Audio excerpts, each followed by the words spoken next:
kliendid tihti öelnud, kulla Liisi, väga tore on see Storybooki raportid ja väga põhjalikud ja väga analüütilised ja kõik on suurepärane, aga mul lihtsalt ei ole aega, et ma vajaksin nädalas korra lihtsalt üle vaadata, mis mu kliendi portfellis toimub. Ma ei jõua neid vaadata ühe kaupa. No loomulikult arusaadav.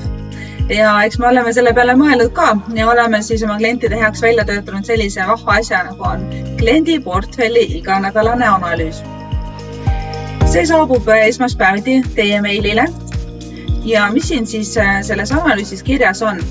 Registrikoodid, firma nimi loomulikult, te saate ise siis panna selle seire nimekirja Storybooki ülesse, et kui tahate teada, kuidas, siis vaadake töölaua videost ja saab ka ühe kaupa muidugi panna iga ettevõtte profiilil jälgimise alla.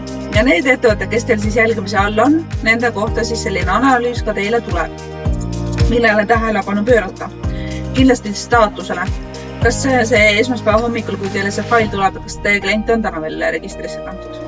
Tegemist ei ole naljaga, et tegelikult olukord päris tõsine, kus lihtsalt äriregistrist sund kustutatakse ettevõtteid, punkt 1 muidugi siis majandusaasta aruannete esitamata jätmise pärast, küll aga teine on siis ühinemine. Et mingil kummalisel põhjusel ka ametlikes teadaannetes ei ole tihti ühinemisteateid ja nii võibki olla, et kui teie klient on pahatahtlik, on ta vahepeal ühinenud mõne variisiku firmaga ja seeläbi siis oma ettevõtted kustutanud päeva peal.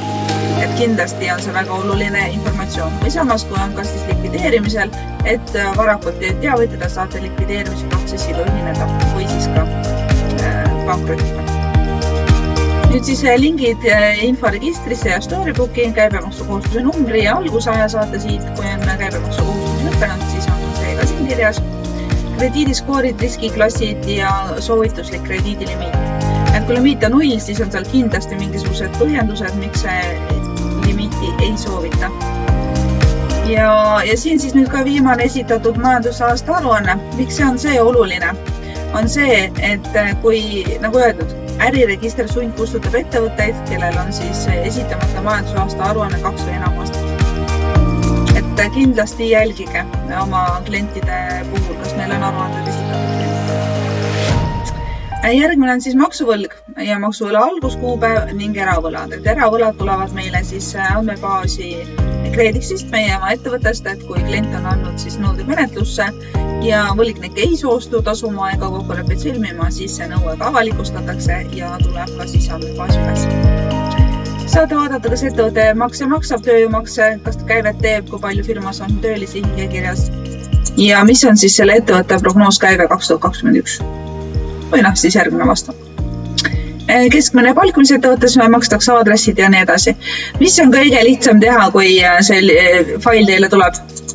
Esmaspäeva hommikul võtan ette riskiklassi kirjelduse, valin siit problemaatiline ja riskantne ja saan teada, kes on minu klientidest muutunud siin siis riskantseks. Saan vaadata, kui palju mul on siis neile krediiti antud, kui palju raha väljas on ja kui on ka maksetähtajad juba ületunud üle 30 päeva, siis ma soovitan kindlasti meile Kredixisse anda need asjad inkassusse. Lisaks siis ettevõtte riskitasemetele saate vaadata ka neid juhatuse liikmeid, sest et tihti võib olla niimoodi, kus ettevõtet üritatakse hoida puhtana. Näiteks siin 7 elementi usaldusväärne, eks ole, aga juhatuse liige ise on riskantne. Ehk et tal on siis kas seotud ettevõtetes probleemid või on tal selja taha jäänud mingisugused väga probleemsed ettevõtted.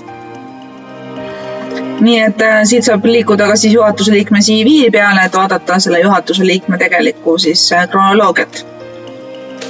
Kindlasti ma soovitan see fail endale tööle panna ja igal esmaspäeval saada siis oma klienti portfellist detailne ülevaade, et ei jääks hiljaks selliste sündmustega, mis võivad tabada ootamatult, on see siis ettevõtete kustutamised, likvideerimised, ühinemised või siis suurte maksehäirete üles tulemine.